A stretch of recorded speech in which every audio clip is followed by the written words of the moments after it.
Doctor, ¿cómo le va? ¿Se escuchan bien? Sí, se escucha bien. Sí. Bueno, buenas tardes para todos y para todas. Si quieren esperamos un minutito más y arrancamos. ¿Cómo venimos? ¿Con 31 viene siendo el rating? Más o menos. Se ve que somos re marketineros. Bueno, ya tuvieron clase esta semana con el doctor Nogués, con el doctor Fernández Puentes, con el doctor Sagrario el miércoles, arbitraje, ¿verdad? Bien. Fíjense, con ellos están todos viendo segunda parte. Por más que tenemos varios alumnos que, no sé si estarán hoy acá, pero de los 100 y pico que son en la cursada, son muchos que no vieron nunca en la primera parte, así que lo que vamos a hacer es que conmigo van a ver siempre material de la primera parte y con todos los demás profes van a ver segunda parte. El doctor Fernández Puente le dio propiedad industrial, ¿llegó a dar patente de invención o dio parte general nomás? ¿Alguien que se acuerde? Parte general. No llegó a dar la 24481, no lo dio. La primera, sí, patente, sí, pero... Sí, habló de la ley de patentes. Bien. El lunes termina la bolilla de propiedad industrial, el doctor Fernández Puentes. El miércoles seguramente van a tener con el doctor Nogués seguros, que creo que dio ya la primera parte. Les va a quedar bancario, que el doctor Ramos Mauriño, no sé si alguno lo tuvo alguna vez de profe, está con COVID. Le darían el alta ahora, pero aún sigue con mucho dolor. Hoy tendría que haber dado la clase él, pero se siente mal. Él les va a dar todo lo que es derecho bancario, así que seguramente que el viernes de la semana que viene tengan la clase con el doctor Ramos, que va a arrancar ya con bancario. Y después, bueno, iremos viendo como tienen ahí en el cronograma, clase por clase. Conmigo, como le dije, van a ver primera parte. Si les parece, y ya vamos arrancando, podemos hablar de un tema muy importante de la faz contractual del derecho mercantil, que solo lo ven acá en derecho comercial, parte general, que es la transferencia al fondo de comercio. Bueno, fíjense si estará vinculado con el comercio, digo, que es la transferencia del fondo, y sus implicancias, la ley que regula la transferencia del fondo, que es la 11.867, 11.867, una ley de 1934 que fue puesta en vigencia en el 36, imagínense lo vieja que es, y que actualmente el código no la ha derogado, ni modificado, ni abrogado en ninguno de sus 12 artículos. Una ley muy cortita. ¿Alguien recursó la materia de los que tengo aquí ahora con la tele prendida? Creo que Telechea no la dio usted conmigo, sí. Sí, yo lo di con usted. Imposible no acordarme, Telechea, de usted. ¿Por qué? Está uniformada. ¿Eh? ¿Por Madariaga? Porque está uniformada, Telechea. Está uniformada. Yo ya la he tenido alumna varias veces. Sí. Ahí estoy, firme. Bueno, bien. La transferencia del fondo es muy importante. Es un tema que se da en las 3 comisiones. Es importante también para el doctor Fernández Puente, así que vamos a verlo. Es una ley cortita, pero quizás en esta clase la podamos terminar por completo porque tiene mucha doctrina. ¿Estamos? Arrancamos entonces. Hay papers, si lo buscan ahí en el ¿cómo se llama? Cuando no es el campus, ¿cómo se llama ahora? Classroom. El Classroom, ahí está, muy bien. Very good. Bueno, en el Classroom, así que hay un montón de papers. Hay unas clases también de la doctora Sandra Navarro, que están muy buenas, que es de la Comisión 3, por YouTube, así que si las buscan, no busquen las mías porque salgo muy narigón y digo muchas cosas que no van y bueno, me da mucha vergüenza ver el YouTube, pero bueno, ¿qué va a hacer? Es lo que hay. Bueno, vamos. A ver. cuando hablamos del Fondo de Comercio, transferencia del Fondo de Comercio, en realidad la ley que vamos a estudiar ahora no definió de qué se trata cuando habla del Fondo de Comercio. Porque el Fondo de Comercio es algo que si en su realidad material, todos los que estamos acá nos ponemos de acuerdo enseguida, para darnos cuenta, digo, ¿no? Es el establecimiento comercial en funcionamiento, sería, hablando mal y pronto, ahora vamos a hablar un poco más jurídicamente o del tecnicismo económico. Fíjense que se mezcla con un montón de conceptos jurídicos. Se mezcla con si hablamos de una sociedad o no, si es una empresa, si no es una empresa. Es un concepto que va generando muchas confusiones, si se quiere, y que la ley no lo definió, y que para el derecho mercantil tampoco lo ha definido, porque en realidad la definición obedece más al mundo de la economía. Sí, lo que tenemos en claro, digo, que como decíamos recién, es, si se quiere, el establecimiento es el lugar, la sede donde funciona, donde se realiza con habitualidad el giro comercial, de aquella que puede ser una persona humana o puede ser una empresa. Y congloba o conlleva un montón, un conjunto de un montón de cosas, que pueden ser bienes, que pueden ser, va a tener de todo, va a tener la ubicación, va a tener el negocio, todo lo que tiene dentro. Quizás algunos van a decir que el capital, la fuerza de trabajo como capital también va a estar. Ahora vamos a ver qué pasa con eso. Bueno, es una conjunción bien variopinta, que lo que en realidad es la foto de un establecimiento, de un comercio en movimiento, en funcionamiento. Bueno, ¿qué pasa con la ley? Bueno, esta ley, fíjense el año, 1934-1936, muy vieja, viene a suplir, en realidad, ante la ausencia de definiciones, ausencias de precisiones de la naturaleza jurídica de qué hablábamos cuando hablábamos de un fondo de comercio. Ustedes saben, si nos vamos a la conceptualidad jurídica, es decir, ¿qué es? Si tuviésemos que identificar qué es un fondo de comercio, y bueno, en aquel momento, si nos fuéramos a una definición entre cosa mueble o inmueble, y qué hacían los doctrinarios, o jurídicamente hablando, y lo ubicaban más dentro de una cosa mueble, porque estamos de acuerdo que un inmueble no es el fondo de comercio, es una cosa distinta. El fondo de comercio que el inmueble donde funciona, ¿estamos de acuerdo? De hecho, en muchos casos es alquilado, o funciona. Entonces, un inmueble sabían que no era. Entonces, por descarte, lo identificaban como cosa mueble. ¿Y eso qué sucedió? Sucedió que traía graves problemas jurídicos en aquel momento. ¿Por qué? Y porque, como ustedes saben, las exigencias que la ley establece para transferir una simple cosa mueble son mínimas. No tiene ni las exigencias que tienen las cosas muebles registrables, ni los inmuebles, que ustedes saben que involucra actos de fuertes formalidades, y lo hacen para proteger el patrimonio, para proteger a los terceros, para proteger a los acreedores. Entonces, claro, como si fuese un ropero. Si yo vendo un ropero a Colomé, se lo vendo, Colomé me lo compra, y se lleva el ropero y me da la plata y se acabó, ¿estamos de acuerdo? Pero si es un fondo de comercio y opera lo mismo que un ropero, ¿qué pasaba? Cuando venían los acreedores de ese fondo de comercio a querer cobrar sus deudas, en el lugar de Colomé estaba Ariel Bordaisco y decía, no, yo le compré a Colomé, no sé, anda a buscarlo a él. Y se producía una violación o dejaba en indefensión a los acreedores.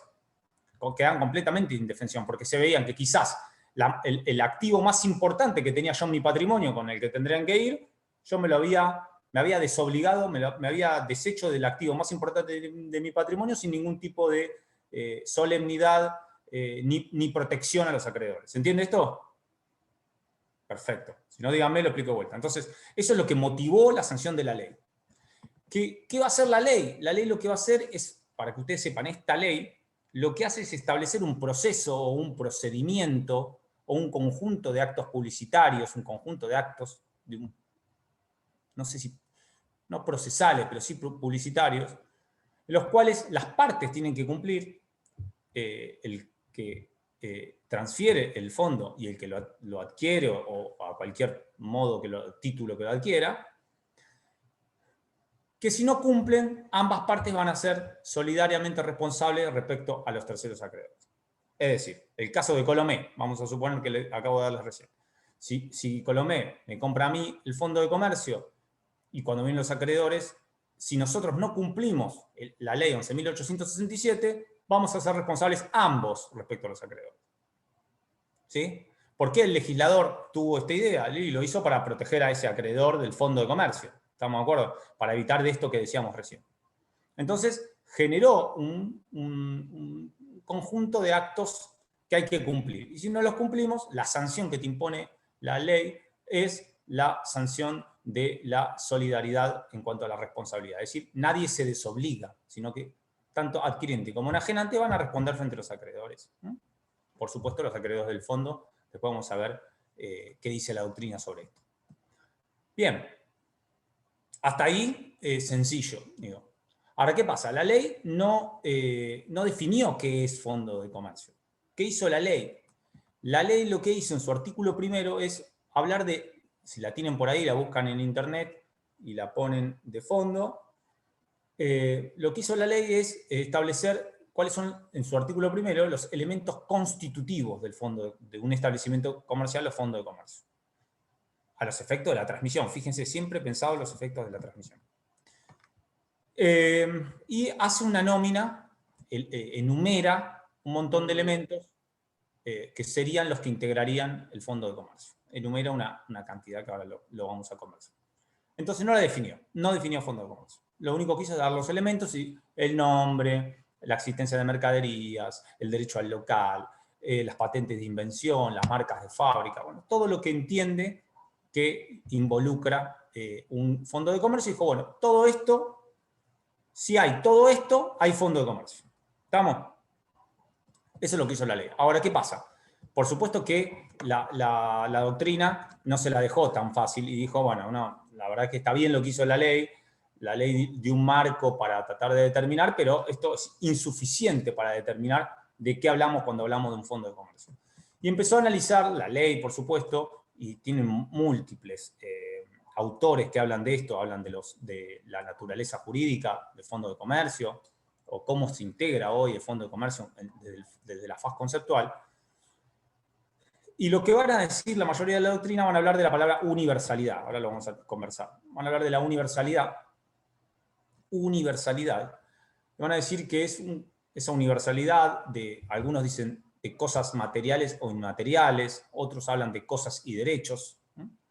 Quizás cosas materiales y inmateriales, que dice Fernández Gómez Leo, es un término más amplio, pero... Entonces, una universalidad de cosas materiales e inmateriales o de cosas y derechos que se vinculan entre sí, que constituyen un verdadero organismo económico con perfecta unidad y que todos se encuentran vinculados o ordenados en una conjunción entre sí con una finalidad clara, que cuál es la obtención del lucro. ¿Estamos? Esa es la visión o la definición más doctrinaria desde el punto de vista jurídico que se tiene de fondo de comercio. Universalidad de cosas materiales e inmateriales, de cosas o derechos. Algunos involucran también el capital del trabajo, la fuerza del trabajo, que todos conjugados forman un organismo económico, el cual tiene un objetivo, están todos concatenados o vinculados entre sí con una misma finalidad, que es la obtención del lucro. Por esto de la universalidad. Si ustedes se acuerdan de derecho civil parte general, cuando se hablaba de una universalidad, es eso, es un conjunto de elementos que tienen independencia o autonomía entre sí, pero que todos juntos conforman esa universalidad, las cuales vinculan entre sí, formando un todo con un determinado objetivo o finalidad determinada jurídica. El ejemplo típico que daba, me acuerdo, la nota del Código Velesiano, era la biblioteca. Los libros por separado, todos tienen su autonomía y pueden ser leídos y tienen su autonomía científica, intelectual, pero todos juntos conforman una biblioteca en su totalidad. Bueno, lo mismo hablaba de universalidad. El típico ejemplo de la universalidad es el patrimonio, que ustedes también lo han estudiado en parte general del derecho civil. Así que aquí le da esa categoría, es una universalidad de elementos materiales o inmateriales. Porque elementos materiales son fáciles que se nos ocurran, pero fíjense que hay muchos elementos inmateriales en un negocio, muchísimos. Después lo vamos a ver más adelante. En un establecimiento comercial hay muchos elementos inmateriales. Quizás hoy en día son más importantes los elementos inmateriales que los materiales para el éxito de un establecimiento comercial, y lo vamos a ver. Esto es debatible, pero lo vamos a ver. Bien. Entonces, acuérdense, traten de no confundir las nociones de empresa, porque son nociones que son económicas y que no se vinculan jurídicamente ahora para nosotros. Después, si alguno hace derecho de la empresa o en sociedades, lo podrá estudiar mucho mejor. Pero aquí lo que tenemos que entender es este proceso de la ley y que el Fondo de Comercio, acuérdense, esa universalidad de bienes materiales e inmateriales que conforman una perfecta unidad con una misma finalidad que es la obtención del lucro. Algo que le ha agregado la jurisprudencia a esta definición, que le decíamos recién, es que además exige que esté en funcionamiento. Que esté en funcionamiento. ¿Esto para qué es? Para dividirlo del fondo, de la liquidación del Fondo de Comercio. Es decir, el Fondo de Comercio terminado, cerrado, que lo liquidamos y lo vendemos por partes. Bueno, si yo vendo por partes un Fondo de Comercio, no estoy vendiendo una universalidad de perfecta unidad en funcionamiento para la obtención del lucro. Estoy vendiendo por un lado una máquina de hacer churro, por otro lado un auto, por otro lado un local.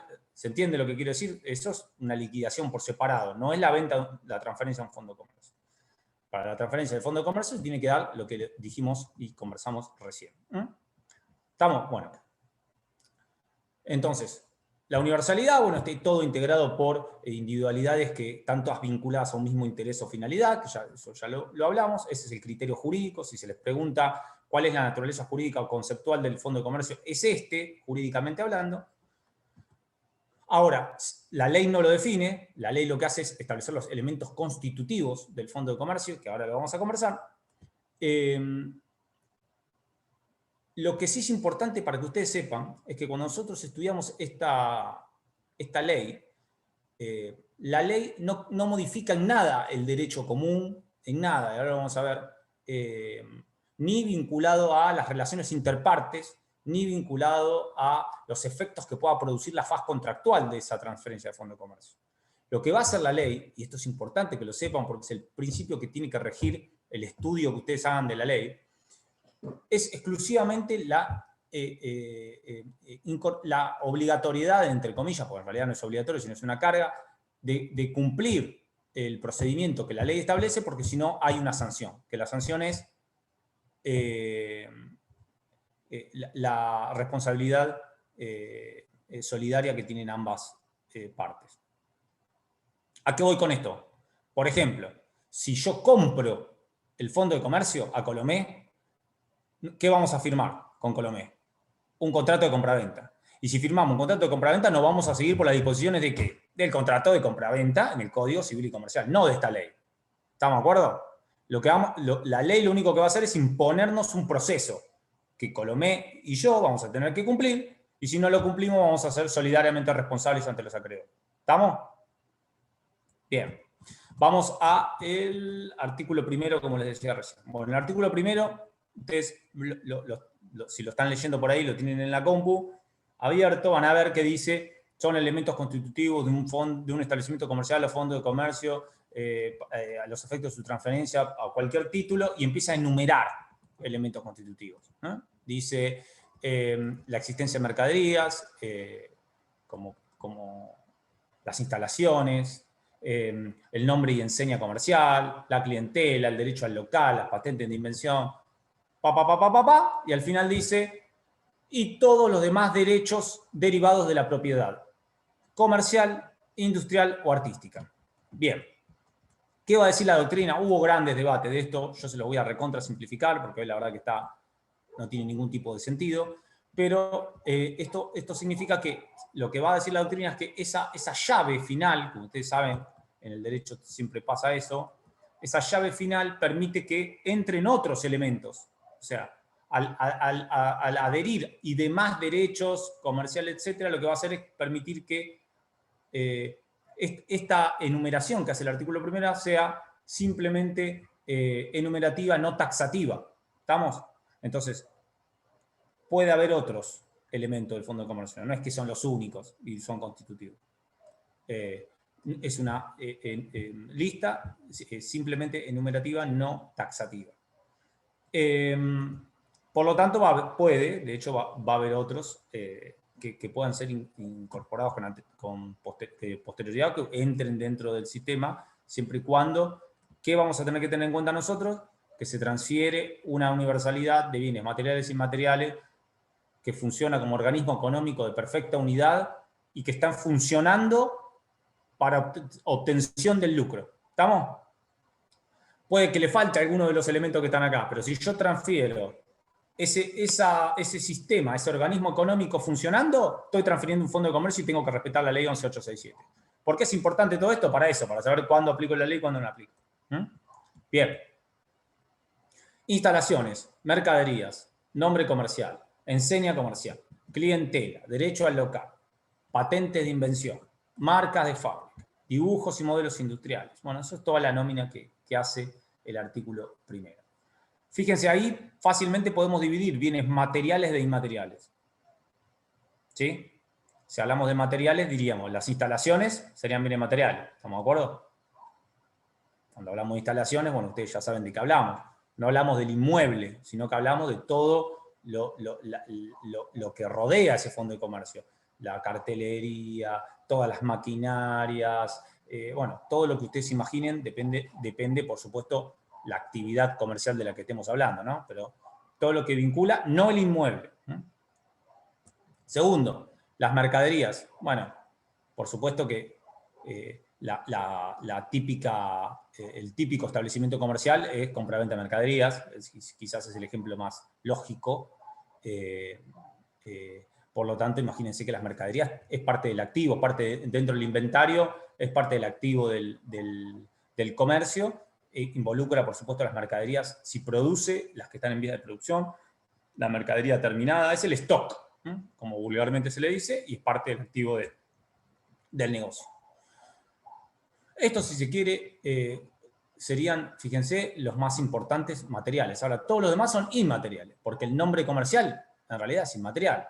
Es un derecho, lo van a ver con el doctor Fernández Puente, nombre comercial lo van a ver con el doctor Fernández Puente, marcas registradas, enseña comercial. ¿Qué es el nombre comercial? Bueno, es el conjunto de palabras, de letras, de símbolos, signos, con el cual yo identifico un comercio de otro. Tiene que tener capacidad o potestad distintiva, ¿no es cierto?, de ese comercio. Pongamos X. Bueno, y eso conlleva un montón de cosas. Es un derecho de propiedad de ese nombre, ustedes lo van a ver, de propiedad industrial, porque va a tener después vinculado un montón de cuestiones. Quizás un mercado ganado, un prestigio, un reconocimiento. Bien, fíjense que esto es un elemento inmaterial, porque no importa cómo está dibujado, etc. Lo que importa es el reconocimiento y, digamos, la importancia psicológica que tenga para el usuario o para el consumidor el nombre. Bien, enseña comercial está vinculado a los logotipos, por supuesto, ¿no? A los símbolos con el cual yo puedo caracterizar un comercio. El artículo primero habla de derechos de propiedad industrial. La patente de invención lo van a ver con el doctor, la ley 24481 establece, la patente de invención es un invento, es una invención, ¿no? Y el monopolio que yo voy a tener sobre esa invención. Las marcas de fábrica es la forma de distinguir un producto o servicio de otro, con capacidad distintiva, también tiene gran importancia en esto. Así que, por supuesto, también van a tener importancia como, fíjense, elemento inmaterial. Fíjense que si nos podemos a pensar en nosotros, tiene mayor importancia los elementos inmateriales que los elementos materiales en un negocio. Esto del mercado ganado. Quizás vas a algunos lugares, incluso en algunas marcas de indumentaria, los diseñadores, quizás los fabricantes son el mismo. Es la misma empresa la que fabrica, los mismos talleres los que confeccionan. La diferencia está en que uno se llama Nike y el otro se llama zapatilla Bordaico. Pero quizás al final del camino es exactamente la misma confección. Antes sí, estaba el nombre, la reputación de un nombre estaba más vinculada por su calidad o por su nivel su distinción en la confección. Hoy está más vinculado con fuertes inversiones publicitarias y el mercado ganado que tiene un nombre. Entonces, fíjense la importancia que tienen estos elementos inmateriales en un establecimiento. Van a ser casi centrales. Voy a dejar la clientela para el final porque es un tema que nos va a ofrecer alguna discusión. Bueno, los dibujos y modelos industriales, las distinciones honoríficas, dice el artículo primero. Estos son los premios que gana el negocio. Ustedes saben que hay distinciones, como por ejemplo en la gastronomía existen muchas premios y distinciones que el comercio tiene. Hoy está, por ejemplo, muy de moda en la industria vinculada al turismo, las premiaciones que hace TripAdvisor. Entonces uno se fija y, bueno, TripAdvisor dice tiene X cantidad de estrellas, etcétera. Entonces, quizás eso obtuvo el premio al mejor hotel 2019. Imagínense que si yo mañana le compro el hotel a quien tuviese esos premios, por supuesto me transfiere esos premios porque lo sigue teniendo el establecimiento que estoy comprando. Por eso es que lo incluyó el artículo primero. Obvio, lo que no voy a transferir son los premios personales. Por ejemplo, en el caso de, no sé, Cabrales gana Empresario del Año, y por supuesto que el premio de Empresario del Año de Cabrales no va a pasar si mañana transferiera la empresa a otras manos, a otras empresas. Pero sí todos los premios que tengan a títulos del establecimiento comercial. Bien. Ahora, el artículo primero habla de clientela. Y acá hay una discusión muy grande, doctrinaria, respecto a si en realidad yo puedo transferir la clientela. Es decir, si la clientela es susceptible de ser transferida. Si tuviésemos en momentos normales y en un aula lo debatiríamos, quizás ahora, para evitar que se nos cuelgue todo, y para mi desgracia, porque tengo que hablar yo solo y me aburre mucho, lo puedo simplificar. La clientela, en realidad, un cliente no es susceptible de ser transferido. Yo no puedo transferir un cliente. Yo no puedo transferir, si nosotros tuviésemos que definir jurídicamente la clientela, podríamos decir que puede ser el conjunto de personas que tienen una relación consuetudinaria, comercial con un negocio o un establecimiento. ¿Estamos de acuerdo? Esa sería la clientela, una definición jurídica. Yo no puedo asegurar que esa persona va a mantener ese vínculo consuetudinario mercantil. No lo puedo, no hay forma. No puedo asegurar eso. Entonces, la mayoría de la doctrina dice que la clientela en realidad no es susceptible de ser transferida. Bueno, Echeverry, Gómez Leo, cualquier comercialista que ustedes lean, Fontana Rosa mismo, Farina de los modernos, todos sostienen la misma situación. La verdad que la clientela no es susceptible de ser transferida. Lo que sí se puede transferir es lo que se llama el valor llave. Es más, dicen que el valor llave, la clientela está subsumida dentro del concepto de valor llave. ¿Y qué sería el valor llave? Se los voy a explicar para que lo vean. En realidad va a decir que la clientela en realidad es una consecuencia. La clientela es una consecuencia de un negocio exitoso. O sea, yo tengo un negocio exitoso y la consecuencia de que tengo un buen producto y que tengo un buen negocio y que presto un buen servicio es que tengo clientes. Yo no puedo asegurar que pueda transferirlo. ¿Y qué es esto del valor llave? Bueno, el valor llave, jurídicamente hablando, se los voy a decir jurídicamente y después se lo voy a explicar porque si les ofrece algún tipo de duda. Es la probabilidad o expectativa, posibilidad de obtener una mayor ganancia futura de un establecimiento comercial determinado. Entonces, la posibilidad, probabilidad de obtención de una mayor ganancia futura o rentabilidad futura de un determinado establecimiento comercial o negocio. ¿Qué significa esto? Es decir, significa que mi negocio, o es el comercio que yo pretendo transferir, digo, puedo demostrar que tiene una expectativa de obtener una mayor ganancia, una rentabilidad mayor que cualquier otro negocio, ¿no? Y este concepto del valor llave, perdónenme que me ladra mi perro, este concepto del valor llave es un concepto que es complejo, porque involucra varias cuestiones muy particulares. No es un término sencillo, porque involucra cuestiones económicas y cuestiones jurídicas, pero es una realidad económica, digo, y hoy se aplica el valor llave como elemento constitutivo, quizás uno de los más importantes de los elementos constitutivos del Fondo de Comercio. ¿Por qué? Porque para que yo pueda decir que un negocio puede obtener una mayor ganancia futura, hay un montón de conceptos y criterios, objetivos y subjetivos, que van a influir en eso. Por ejemplo, la ubicación del lugar. Por ejemplo, si tiene un producto que tiene el mercado ganado. Por ejemplo, si tiene una determinada reputación. Si tiene mucha inversión en publicidad que ha tenido durante toda el proceso del negocio. Si no tiene competidores, o sea, la zona donde está ubicado no tiene competencia. Si tiene un gran potencial de clientes, no es lo mismo si vende cubito en la Antártida que si lo hace en el Sahara.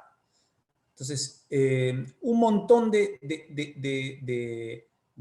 cuestiones, de conceptos que son objetivos, que es lo que se llama el valor llave objetivo. Todos estos que les acabo de decir: inversión, un nombre ganado, un producto instalado y bueno, buen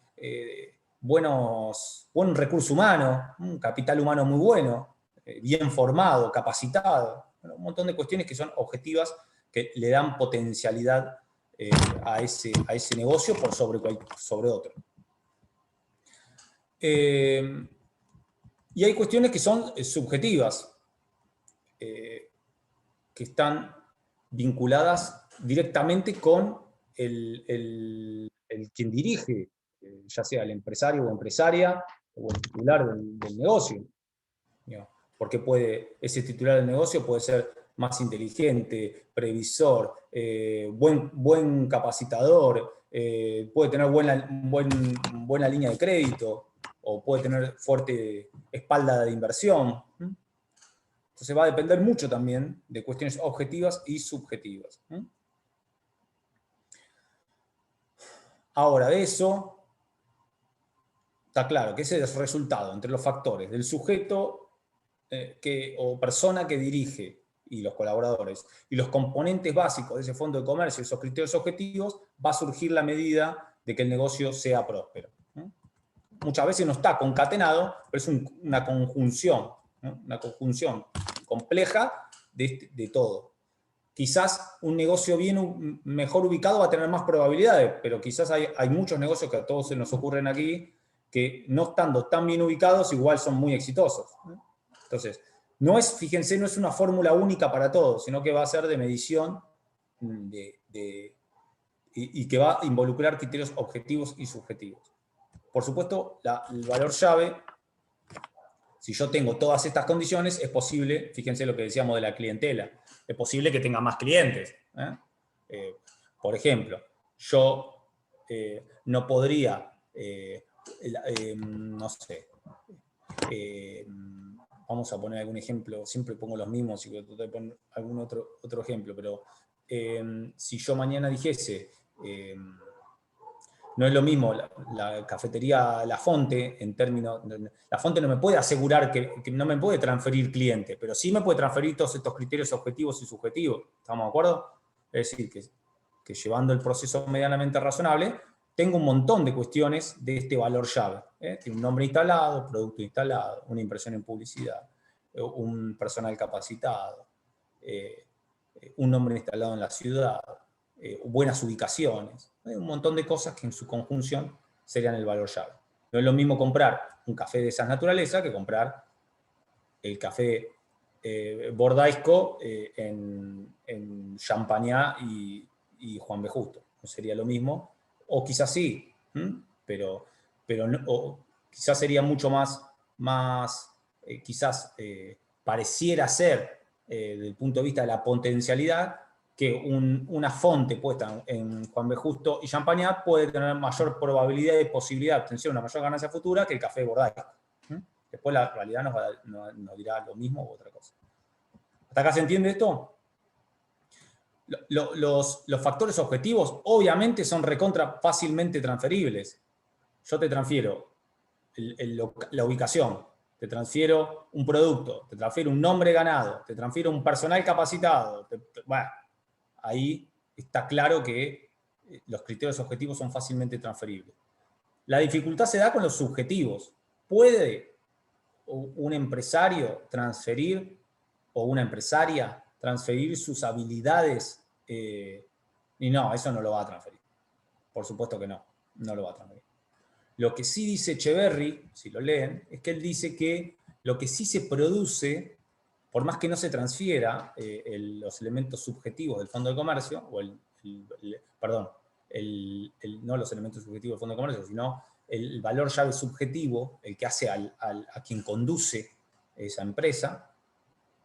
Pero sí lo que se produce, dice Echeverry, con razonabilidad, también lo dice, lo decía Miguel Ángel Acosta, es lo que se llama la continuidad psicológica para el consumidor. Es decir, si mañana vendiesen, siguiendo el ejemplo del Café de la Fonte, si mañana los dueños vendiesen Café de la Fonte, el consumidor es poco probable que se entere que lo han vendido, y que si él o la nuevo conductor de ese café lo lleva con razonabilidad, con inteligencia, con habilidad, seguramente la gente no se va a dar cuenta. Entonces hay una continuidad psicológica que te permite aprovechar esos elementos subjetivos o ese valor llave subjetivo. La gente va a seguir pensando que está en manos de alguien que está capacitado, que elige buenos productos, que capacita bien al personal, etc. ¿Se entiende esto? Bien. Listo. Ahora, esos son los elementos constitutivos del Fondo de Comercio. Ahora, sí. ¿Siempre cuando se vende el Fondo de Comercio va con el mismo nombre o se puede vender el Fondo de Comercio y cambiar el nombre comercial? Mire, hay transferencia de Fondo de Comercio donde no se le transfiere el nombre. Algunos juristas dicen que ahí no habría, que el nombre es tan importante en un Fondo de Comercio que entienden que quizás faltaría un elemento central, constitutivo de ese fondo, si no se vende Pero hay casos, por supuesto, y se entiende que hay transferencia de fondo, aún cuando no. Si se transfiere, por eso la jurisprudencia ha acordado, por este tipo de situaciones como la que usted plantea, ha acordado que lo importante es que vos vendas un organismo económico de perfecta unidad en funcionamiento para obtención del lucro. Entonces, el juez en su momento, ¿qué va a analizar? En caso de que hubiese algún conflicto, va a analizar si se dan estas características, es decir, que se transfirió un organismo económico en funcionamiento. Si fuese así, va a entender que hay fondo de comercio, por más que el nombre no haya sido transferido. Lo que sí suele pasar muchas veces, transfiriendo el nombre y todo, es que se incluyan lo que se llaman las cláusulas de no competencia o no concurrencia desleal, o no restablecimiento, que se da, por ejemplo, en el caso de que el que transfiere el Fondo de Comercio, se instala en la proximidad del negocio, con un negocio similar, haciéndole competencia al que compró el fondo. ¿Se entiende esto que quiero decir? Entonces, en muchos casos lo que se imponen son cláusulas de no competencia y se le obliga al propietario a que o no se reinstale con la misma actividad, o que no se reinstale por un periodo de tiempo, o que no se reinstale en una zona lindante a donde se encuentra el negocio que transfirió, para evitar que tenga una competencia. Ni él, ni interpósita persona, para evitar que tenga, que lo que haga es perjudicarlo, porque si yo compré si yo no puse mi propio fondo de comercio y compré un fondo de comercio en funcionamiento, es porque quiero asegurarme ese valor llave, esa rentabilidad. Si no, lo hubiese puesto yo, ¿para qué lo voy a comprar? ¿No es cierto? Así que bueno, siguiendo con el desarrollo, hay elementos que no se consideran que no están incluidos dentro del fondo de comercio, ¿no? Principalmente, por la lógica, el primero son los créditos y deudas. ¿Por qué? O sea, se entiende que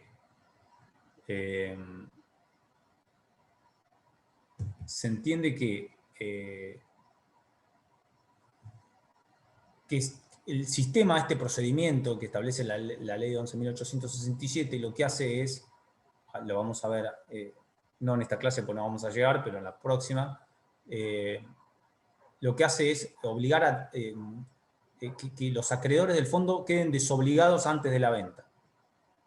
Lo voy a explicar con mucha rapidez y muy fácil. Por ejemplo, si yo le voy a comprar el fondo de comercio a Colomé, y Colomé tiene 10 acreedores, lo que vamos a hacer es, antes de que Colomé y yo firmemos el contrato de compra-venta, la ley va a establecer todo un procedimiento donde los acreedores se van a presentar para ser desobligados. Una vez desobligados, yo arranco de cero limpito, para evitar esto de perjudicar a los acreedores. ¿Estamos? Este es el proceso que establece la ley 11.867. Entonces, se entiende que los créditos y las deudas, por supuesto, no están vinculados porque se entiende que yo te lo compro libre de toda deuda anterior. Bien, segunda cuestión que no está incluida, el inmueble. Está claro que el inmueble se entiende que no está incorporado dentro de la transferencia del fondo de comercio, por lo que decía yo antes. Imagínense un bien inmueble, como lo vieron ustedes en derecho civil, y no sé si alguno dio reales, pero si alguno dio reales, lo habrá visto en derechos reales, tiene gran cantidad de exigencias, de formalidades y de procesos jurídicos para poder transferirlo, por la importancia que tiene el bien inmueble. Por lo tanto, el bien inmueble para el fondo de comercio, yo si compro un fondo de comercio mañana, no voy a pensar que el fondo me viene con el local. Nadie, ninguno de los que estamos acá, con sentido común, pensamos que si compramos un fondo de comercio nos van a vender el local. Pero lo importante para que ustedes sepan que específicamente, además, no lo involucra. Esto no quiere decir que yo pueda comprar el fondo de comercio con el local, pero van a ser dos actos jurídicos bien separados, ¿estamos de acuerdo? No, el fondo de comercio lo voy a comprar por un lado y al local lo voy a comprar cumpliendo con boleto de compra-venta, escritura, etcétera, etcétera, etcétera, como ustedes saben. Son dos actos jurídicos bien diferenciados. Antes hubiésemos dicho de naturaleza distinta, porque uno es civil y otro comercial. Ahora que no existe esa división, decimos que son dos actos jurídicos bien diferenciados. Bien. Y por último, el trabajador, por supuesto, el recurso humano. Aquí hay una cuestión que está vinculada con la ética. Imagínense, nadie puede creer que si yo compro un fondo de comercio se me van a transferir adentro las personas como si fuesen cosas. Entonces, la ley claramente dijo y estableció que, por supuesto, el recurso humano no era transferible. Despejado esto, ¿estamos de acuerdo? Las personas humanas o los recursos humanos dentro de un establecimiento comercial no son transferibles. Sí pasa algo particular con los contratos de trabajo. ¿Por qué? Porque nosotros estamos en derecho privado, derecho comercial, que es parte del derecho privado, como ustedes saben, regula las relaciones entre particulares, todo el derecho privado. Pero como ustedes saben que hay derechos que tienen gran importancia, sobre todo del derecho público, o hay derechos que tienen fortaleza, sobre todo los que son tuitivos o protectorios de derechos de las personas humanas. Y aquí entra el derecho laboral. Derecho laboral, ustedes saben que apareció en la segunda etapa del siglo XX, con las constituciones sociales, con la constitución de Wehrmann, y después fue todo el movimiento del constitucionalismo social, que generó todo tipo de modificaciones en constituciones liberales del mundo, en nuestro país incorporando el artículo 14 bis, que generó el consagrar con jerarquía constitucional los derechos de los trabajadores y de la seguridad social. Bueno, con esta consagración se incorporaron un montón de leyes tuitivas, protectorias de los derechos del trabajador para evitar los abusos de la patronal. Y en eso, bueno, aparece la ley 20.744, que es la ley de contrato de trabajo, ustedes la van a estudiar en laboral, si no es que alguno ya la dio. Y ustedes me dicen, Ariel, ¿por qué me estás diciendo todo esto? Es porque les quiero decir que el contrato de trabajo sí se debe respetar la continuidad del contrato de trabajo si se transfiere un fondo de comercio. Está regulado en la ley 2744, la ley de contrato de trabajo, el artículo 225 al 230, esto no lo tienen que saber, se lo digo para que lo sepan, el artículo 225 al 230, que establece todos los derechos que va a tener el trabajador que se encuentra involucrado en la transferencia del establecimiento donde se desempeña como trabajador. Y ahí va a tener múltiples derechos. Esos derechos son que va a tener que se reconozca su antigüedad, todos los beneficios que tiene que tener como trabajador, que siempre se está por la continuidad del contrato laboral entre adquirente y transmitente, respecto de todos los derechos de la antigüedad, como dije recién, y en el caso de no hacerlo, lo que va a pasar es que adquirente y enajenante, es decir, para simplificarlo, aunque pueda ser por cualquier título, el que compra y el que vende, van a ser responsables solidariamente de todo lo que se incumpla en la ley 2744. ¿Estamos? Entonces, lo que hace es decir, bueno, no se va, usted que vendió, no se va, y usted va a tener que responder tanto usted como el nuevo adquirente, el nuevo titular. Y no es que usted se va a poder hacer el sonso diciendo que como se llama, que puede hacerlo y que puede limpiar y arrancar foja cero con los trabajadores. Esto es todo pensado para evitar fraudes laborales. Imagínense que si no, se multiplicarían las transferencias falsas o fraudulentas o simulaciones de transferencias para limpiar la antigüedad de los trabajadores o los derechos que han ganado durante los años. Entonces yo transferiría, quien quisiera hacerlo, ¿no? Y quisiera perjudicar los derechos de los trabajadores, transferiría el fondo de comercio, quizá en una simulación, y arrancaría foja cero sin pagar antigüedades ni nada, como si empezara todo. Bueno, esto es un fraude a la ley, fraude laboral, y si esto sucediese, esto no significa, como ustedes saben en derecho, esto no significa que esto no pasa, sino que lo que significa es que si llega a suceder, cualquier trabajador puede accionar ante la justicia laboral y va a tener derecho a que se reconozcan sus derechos del 225 al 230. ¿Está claro esto? Entonces, no transfiero a la persona, pero siempre se está por la continuidad del contrato de trabajo, por eso se los aclaro. Bien. Vamos a la parte, a ver si lo más que podamos decir ante la parte más ya procedimental de la ley. Les vuelvo a recordar algo, acuérdense, en las relaciones interpartes o entre las partes, la ley no modifica nada del proceso del Código Civil y Comercial de la Nación, ¿no? Todas las reglas que están ahí establecidas se aplican, la disposición. Es decir, si fuese una compraventa, se rige por las disposiciones de la compraventa, del derecho común. Si fuese una locación, se rige por las disposiciones que establece la locación. ¿Estamos? Esta ley no va a decir nada de eso. Lo que hace esta ley es establecer un conjunto de requisitos o actos, en su mayoría, de carácter publicitario que hacen que el acto de transferencia sea inoponible a terceros. ¿Estamos? Y todos los participantes se van a convertir en codeudores solidarios de lo que hubiesen perjudicado a los terceros acreedores. Bien. Perfecto. Vamos al procedimiento, al proceso de la ley.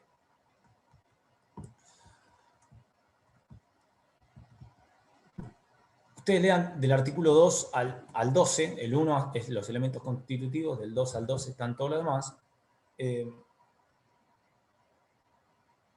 Habla de publicaciones. Esto de actos, ¿cuál van a ser los actos de carácter publicitario que decíamos? Y van a ser publicaciones. Publicaciones que tienen que hacer las partes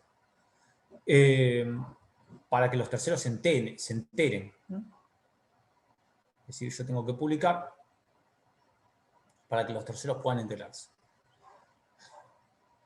Es decir, estas publicaciones que la ley exige, dice el artículo 2, dice que la publicidad, bueno, transferencia a fondo de comercio, sea cualquier título, sea definitiva, total o parcial, tiene que ser publicada por 5 días, dice, en el boletín oficial, en un diario del lugar donde el establecimiento funcione, y si hubiese sucursales, también lo tendrá que hacer en cada uno de los domicilios de las sucursales. Es decir, el artículo 2 habla de 5 días. 5 días, boletín oficial y diario de circulación. Ahora, ¿qué pasa? Que acá la doctrina hizo algún tipo de modificación en realidad. Porque si nosotros hablamos de 5 días, quizás si es en General Porredón no habría ningún problema porque General Porredón tiene un diario para publicar uno por día. Pero hay lugares donde no tienen un diario, tienen un periódico que no sale todos los días, por lo tanto, lo que exigió la ley, o la doctrina, lo que interpretó la doctrina y la jurisprudencia, es que va a tener que hacer en realidad 5 publicaciones en el boletín oficial y 5 publicaciones en un diario. Entonces, ahí, si yo quiero demostrar que cumplí con las publicaciones de la ley, voy a tener que probarlo con las 5 fotocopias del boletín oficial donde publiqué, por esas 5 oportunidades, y las 5 publicaciones que hice en el diario, una por día, por supuesto, no puedo poner las 5 todas juntas, las 5 publicaciones que hice del diario para demostrar que cumplí con las 10 publicaciones de la ley, 5 y 5, que pueden ser en forma complementaria o pueden ser por separado, pero lo importante es que tengo que cumplir todas ¿Qué son? esas... ¿Por 30 días son? ¿Quién preguntó? Adriana Moreno. Ah, ahí está, Adriana. No. En realidad, olvídate los días. Obviamente el que transfiere va a querer hacerlo lo más rápido posible, pero son 5 publicaciones en el boletín oficial y 5 publicaciones en un diario. Los días, lo que se te pueden ser 5, si tenés todos los días, una por día, pueden ser 10, pueden ser 8 días. Olvídate los días. Son 5. Si yo esos 5 días no lo leí, al piste. O sea, no es como los edictos de las sucesiones que son por 30 días. Vos lo haces una vez, pero tenés 30 días para enterarte de que se murió alguien.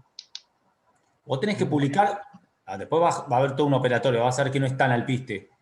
Ahora te lo cuento. Pero en realidad vos tenés que, para que yo, vamos a suponer, yo con Colomé yo vendo y Colomé compra. Si lo que yo tengo que demostrar es que publiques 5 publicaciones en 5 días o más en el diario y 5 publicaciones en el boletín oficial. Y con eso cumplí con la publicidad. Eso lo doy por cumplido ahí el artículo 2. Después van a ver que hay un montón de cosas más, pero bueno, por ahora vamos con eso. 5 y 5. ¿Está bien? Esto va a ser importantísimo, porque a partir de que termina, de que doy por cumplido estas publicaciones, van a hacer un montón de plazos, que ahora vamos a ver, a partir de ahí. Pero voy a tener entonces 5 días para publicar, 5 y 5 publicaciones tengo cumplido ese dicto de publicación. Que el edicto más o menos por arriba dice una cosa tipo en la fecha tal, Ariel Martínez Bordaico, DNI tanto, domicilio en tal lugar, va a transferir el fondo de comercio o establecimiento comercial tanto, que se dedica a tal actividad, ubicado en calle tal, a tal persona, Julián Colomé, DNI tanto, domicilio en tanto, la forma en que vamos a transferir, y establece un domicilio donde se van a tener que presentar los acreedores a efectuar su descargo o oposición, y pone el lugar del domicilio, etcétera, como establece la ley. Esa sería la típica publicación o el típico edicto que aparece en el boletín oficial o en el diario a la hora de transferir el fondo de comercio. O sea, si yo quiero demostrar que cumplí con las publicaciones del edicto, tengo que demostrar 5 y 5, ¿no? Y la letra. ¿Qué dice el artículo 2 respecto a la letra? Bueno, el artículo 2 me obliga que tiene que decir clase y ubicación del fondo, lo acabo de decir, es decir, Café Bordaisco,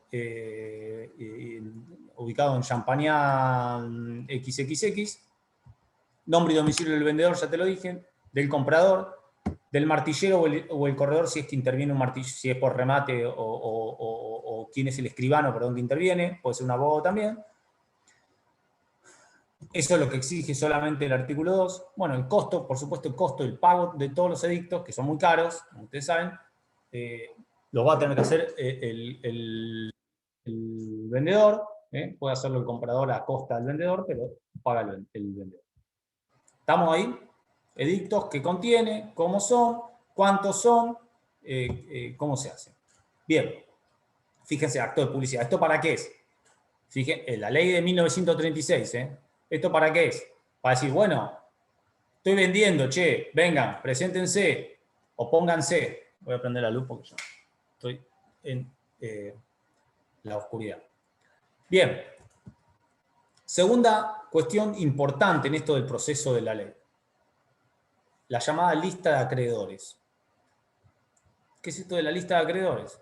Bueno, la ley en el artículo 3 impone al vendedor que tiene que entregar una nómina detallada de los créditos adeudados, es decir, del pasivo, entregar entonces el vendedor una nómina detallada de los créditos adeudados, es decir, del pasivo, con indicación de los montos, nombres, domicilios y las fechas de vencimiento. Montos, nombres, domicilios y fechas de vencimiento es lo que tiene que hacer el vendedor, como les decía recién. ¿Para qué es esto? ¿No? ¿A quién se lo entrega? Y se lo entrega al comprador, y si interviniese un escribano o un abogado, ¿a quién interviene? Por supuesto, se lo entrega al comprador. ¿Por qué? Porque al comprador le va a interesar cuál es el pasivo del negocio, para saber dónde está parado, para saber el balance económico de ese negocio, le va a interesar muchísimo. Va a ser parte, fíjense, si nosotros pensamos cómo se construye el precio de un fondo de comercio, bueno, vamos a tener que tener en cuenta el inventario, es decir, todo lo que tiene adentro de ese fondo de comercio, bienes materiales, como dijimos recién, el pasivo, cuánto debe, y por último, el valor llave. Es decir, esto de cuánto puedo llegar a ganar, cuánta expectativa de ganancia puedo llegar a tener. Muchas veces, obviamente, hay muchas cosas, cuestiones inmateriales, que, como vimos en el valor llave. Pero algo que se suele hacer es los análisis de la contabilidad 1 año, 2 años, 3 años hacia atrás. Entonces, el empresario puede proyectar con los libros contables cómo fue la evolución comercial de ese negocio. Entonces, y vuelvo a hablarles muchas veces de que cuando uno adquiere un fondo de comercio, sopesa un montón de cosas, no solamente las instalaciones, que pueden ser buenísimas y de mucha calidad, sino también pone en juego cuestiones materiales, y tiene, como decíamos antes, un producto con un mercado ganado, un nombre comercial muy instalado. A veces puede ser que tenga un pasivo enorme por mal manejo, o vaya a saber por qué, pero sea un negocio con un potencial increíble. Seguramente a todos ustedes se les ocurren ejemplos. Entonces, la nómina de acreedores es una de las obligaciones que tiene el vendedor. Si yo le voy a comprar, decime a quién le debes, así liquidamos y yo adquiero el fondo sin ningún tipo de deuda tuya. ¿Estamos? ¿Qué pasa? Algo que ha dicho la doctrina es que no hay sanción para la no entrega o para por no declarar un acreedor. No hay una sanción prevista en la ley. Y bueno, mucha parte de la doctrina entiende que tendría que haber habido una sanción para evitar que yo oculte nombres en la nómina de acreedores en perjuicio de ese acreedor, ¿no? algo importante que les quiero decir y que lo vamos a ver ahora cuando veamos la oposición. Si yo soy acreedor del Fondo de Comercio, voy a pelear y no me entero, como dijo la compañera Alpiste, la compañera Morelo, no me enteré, y la verdad que se vendió el Fondo de Comercio, eso no significa que yo perdí mi derecho a reclamar.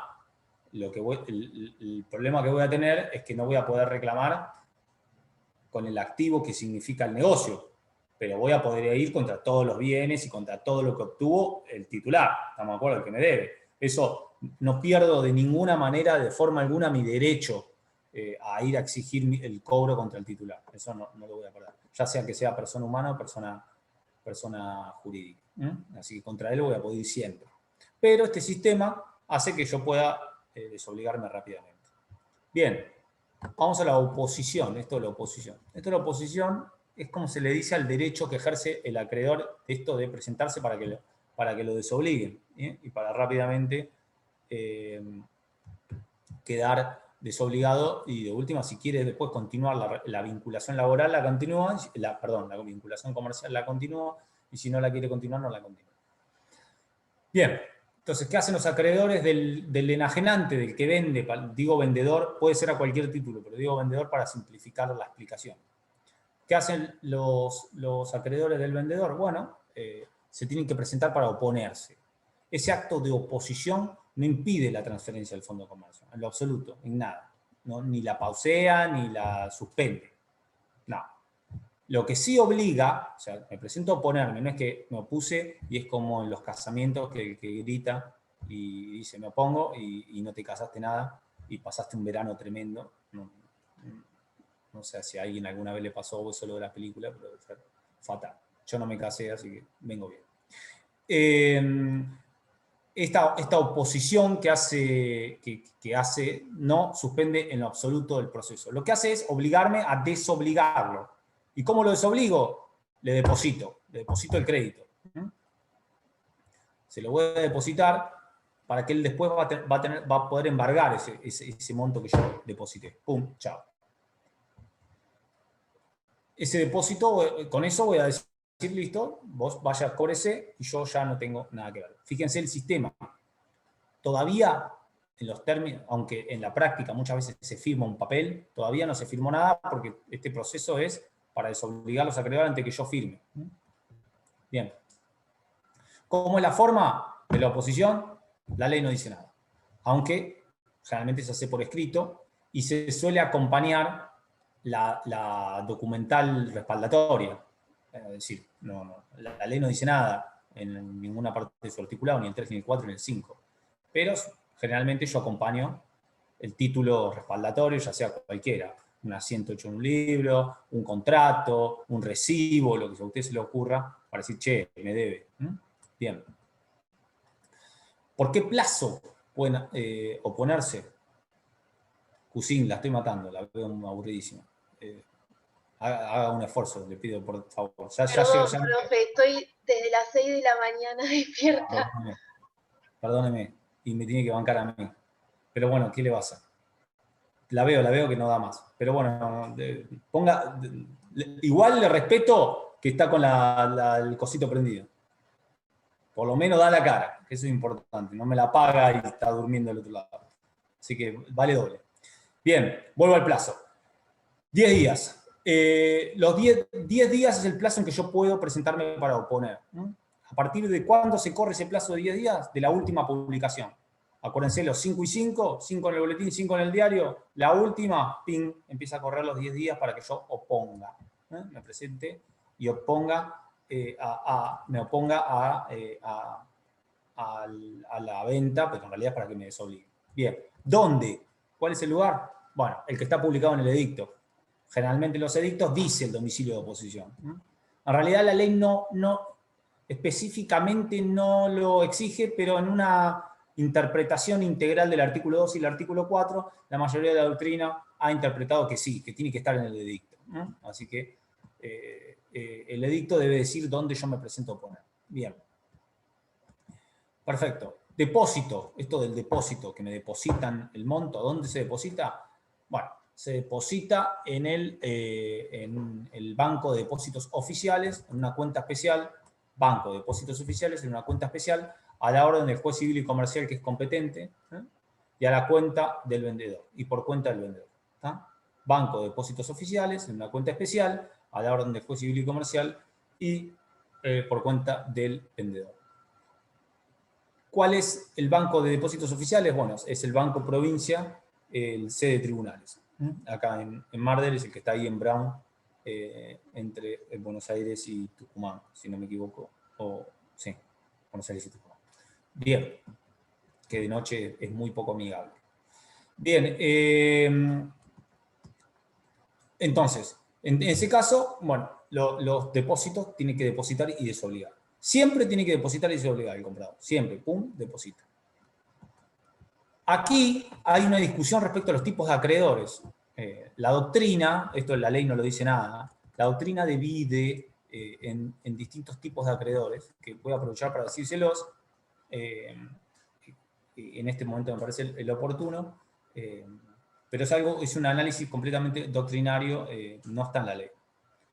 La doctrina dice que están los acreedores declarados o denunciados, que son los de la lista de acreedores. ¿Estamos de acuerdo? El vendedor me da la lista y dice, bueno, Colomé le debe a Gómez, le debe a Cusin, le debe a Ottoni, Forcillo, etc.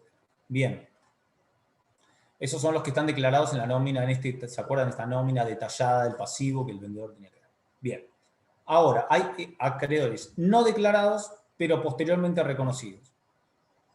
¿Quiénes son estos? Los que les conté yo. Acuérdense, no hay sanción si el tipo se olvida, guiño, guiño, se olvida de ponerme en la nómina. Ahora, si aparezco yo después en el domicilio de oposición y digo, che, se olvidó de mí, voy, hago la presentación, acompaño la documental respaldatoria y el vendedor puede decir, uy, qué macana, me había olvidado, y lo incorpora. ¿Estamos? Entonces sería segunda categoría de acreedores, el no denunciado en la lista, pero posteriormente reconocido. La tercera categoría de acreedores son los llamados acreedores litigiosos. Acreedores litigiosos. Todo esto es una construcción doctrinaria. Estos no estaban en la nómina de acreedores. Y cuando posteriormente fueron a hacer la oposición, el enajenante los desconoció. Dice, no, yo no le debo nada. No es verdad. Yo no le debo, ese título que tiene es apócrifo, que haga juicio. Yo no le debo. Y la cuarta categoría de acreedores es el Estado o el fisco. Imagínense, a ese se le paga siempre. Son las deudas con el Estado, impositivas, deudas fiscales, patronales, prendarias, si es de AFIP, la tasa retributiva, todo lo vinculado al impositivo. Que ahí directamente yo tengo que pagar y acompañar que pagué. Estamos como cualquier acto administrativo procesal de este tipo, yo tengo que voy y pago yo. Bien. ¿Qué diferencia va a haber? En todos tengo que desobligar. La diferencia que es en todos, bueno, el Estado por supuesto tengo que pagar y en los otros tengo que depositar. La única diferencia está en el caso del litigioso, que lo que va a poder hacer el vendedor, el que vende, es que va a poder pedirle al juez que le dé la plata, depositó, pero pide que le retire la plata, y él va a prestar en caución un bien suficiente como para hacer frente en caso de que fuese verdad, digamos, el planteo que está haciendo. Es decir, pone un bien suficiente, si el monto del crédito supuestamente que aduce ese acreedor litigioso es de 100.000 pesos, va a poner un bien suficiente en caución por esos 100.000 pesos para hacer frente en caso de que tuviese razón o que el juez le diese la razón. ¿Estamos? Y retirar la plata. En todos los dos casos, esto es igual. Bien. Entonces, 5 y 5, 10 publicaciones en total. A partir de la última publicación, empieza a correr el plazo para presentar oposición. Se presentan todos para oponer. Algo importante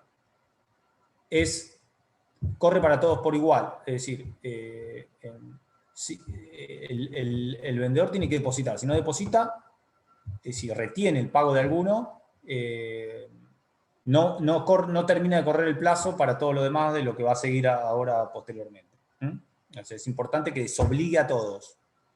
Por esto que yo les dije de cómo se pensó la ley en 1936, ¿no? Para no perjudicar a ningún acreedor.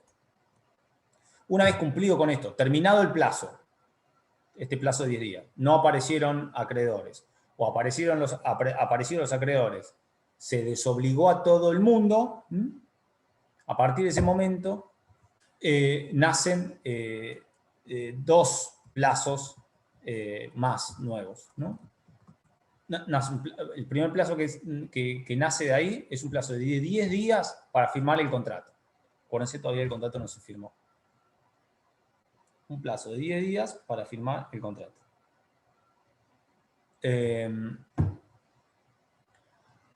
A cualquier título que sea, ¿no? ¿Qué dice esto? Está consignado en el artículo 7 de la ley.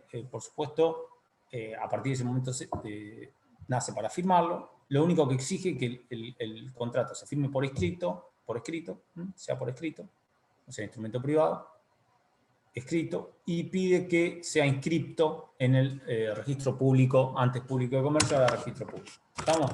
Contrato por escrito, cualquiera sea el contrato, y se tiene que inscribir en el registro público. Bien, 10 días dijimos. El otro plazo que surge es un plazo de 20 días que van a tener los acreedores para presentarse a cobrar la plata que le depositaron.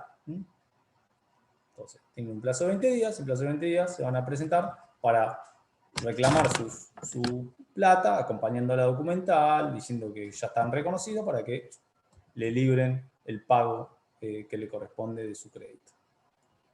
Bien. Algunas cuestiones más vinculadas con lo procesal. Primero, la garantía de precio mínimo. La ley establece una limitación, que es con garantía a los terceros acreedores, como casi toda la letra de la ley, que está en el artículo 8, que lo que hace es disponer que la operación no puede realizarse por un valor inferior a los créditos que constituyen el pasivo del establecimiento. No puede enajenarse por un precio menor al pasivo. El pasivo configurado con todos, no solamente con los acreedores que yo denuncié, sino que lo que yo denuncié y lo que aparecieron después. ¿Estamos? Si todo ese pasivo gigante de acreedores, de todos los que se presentaron a querer cobrar, es de X, no sé, qué sé yo, de 150.000 pesos, no lo puede vender por 100.000. ¿Estamos? Esto para evitar perjuicio de los acreedores. Ahora, esta garantía de precio mínimo, si lo hiciese, por supuesto, es de inoponibilidad absoluta para los acreedores, ¿no? Y van a poder ir todos por lo que falta. Ahora, hay dos excepciones a esta garantía de precio mínimo. O sea, solamente en dos casos está permitido no cumplirlo. El primero es cuando se vende en remate público, ¿no? Que ahí el que lo remata va a depositar todo en el banco de depósitos oficiales y el juez va a resolver qué hace con el remanente cuando fue menor que el pasivo. ¿Se entiende esto? Lo rematamos, pingui, y bueno, no alcanzó la guita y el producido, menos el descuento de la comisión del martillero, que no puede exceder del 15%, lo deposita en el banco de depósitos oficiales y ahí tendrán que ir los acreedores a buscarlo. La otra excepción es cuando hubiese unanimidad de todos los acreedores, de todos, absolutamente de todos. Es decir, todos los acreedores nos juntamos y acordamos todos que se pueda vender por un valor mínimo, quizá porque tenemos algún otro arreglo para poder cobrar lo que nos falta, o porque todos hacemos quitas de nuestras deudas, porque estamos esperando que venga uno nuevo, cosas que pasan, entonces... pero aquí exige la unanimidad, es decir, todos tienen que estar de acuerdo. Bien, por último, las sanciones. Yo dije, este régimen legal, de cualquier forma que se lo incumpla, violente, se deje de lado cualquiera de estos actos, fíjense que es un procesito, un conjunto de actos procedimentales,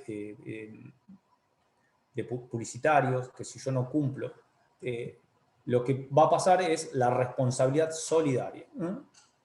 Está claro en los artículos 10, 11, lo dice con claridad el sistema del código. ¿Qué significa esto de la responsabilidad solidaria? El que quería vender, yo que lo quiero vender, no me libero. Y sigo siendo deudor de las obligaciones, sin modificarse en nada. Y la responsabilidad solidaria es de todos los participantes. El deudor no se libera. Por supuesto, el comprador queda responsable de toda la operación, y si hubiese participado un martillero y escribano, también responden. ¿Cuál es el tope que le pone la ley en el 10 y en el 11? Bueno, por supuesto, ¿por qué responde? Por los créditos impagos, o sea, para el acreedor que perjudicaron, por los créditos impagos, y el tope es el monto del precio vendido, es decir, la totalidad del fondo de comercio. ¿Estamos? Eso lo dice la ley. Aunque, por supuesto, la doctrina habla también de que van a tener responsabilidad solidaria sobre los daños y perjuicios que hubiesen generado al afectado.